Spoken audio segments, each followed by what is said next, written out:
I mean, honestly, one more time. Ladies and gentlemen, Bo Derek. I mean, that was... I had the best seat at my table. I was able to watch you and the clip simultaneously. Thank you for being here tonight. Thank you for supporting this film festival. You know, film festivals are more important than ever. We need to watch movies on the big screen, and you guys are movie lovers, and I'm so appreciative that you contribute to this film festival, because it means a lot to me. One of my first short films in my life played here at the Santa Barbara Film Festival, and that's how my career started. So thank you to you guys. Also, thank you, Roger Durling, for putting this together.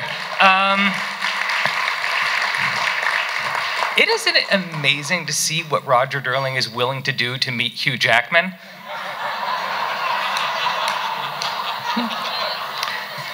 I have to answer one more piece of business, because I think I've been asked it 20 times already tonight. Where the hell are my parents? So, my parents are not here tonight because my sister Catherine is at the International Emmys because her show that she created was nominated, so they're supporting here. So, go Catherine. Sorry, had to steal the moment for a second. Early in my career, an actor told me there are 3 things every movie star should know how to do: ride a horse, play a guitar, fire a gun. I mean, it's kind of an abstract list, frankly. I'm not sure if that actor who said that to me was desperate to play a singing cowboy or something, but it always stayed with me. What should every movie star know how to do? And it recently struck me that you shouldn't ask Hugh Jackman this question. Can you imagine what is required to be Hugh Jackman? You must dance. And not just like a little bit of choreography to stitch together with your body double, but like really dance. Recently, Hugh sent me a video. He texted me a video of him tap dancing on stairs. And I said, "What is this for?" And he said, "I don't know. I just wanted to see if I could do it." You have to dance so hard, Zac Efron is literally trying to keep up with you. You have to sing. Not just in Les Mis, where they're recording live single takes on camera, but you need to make The Greatest Showman and have the #1 album in the world. You have to fight. You have to realize the character of Wolverine over 9 movies. Think about that for a second. He took a comic book character over 15 years and brought it not only to a heartbreaking conclusion that was nuanced, funny, scary, and thoughtful, but was also the best film in the series. It's true. The movie's amazing. Do you know how he got the role of Wolverine? That's a question. Do you? No? No. It's an amazing story. He didn't initially get the job. This is how life is sometimes. I wasn't the first director they hired for Juno. True story. The original role for Wolverine went to another actor. That actor was injured, and in a moment of Hollywood luck, he was cast 1 week before shooting began. He was performing Oklahoma in Australia at the time, and without any further knowledge about the character, Hugh actually started studying wolverines. Like the animal, the wolverine. And this brings me to something Hugh Jackman said to me when we first met. He said, "I never want to feel like I could have done more."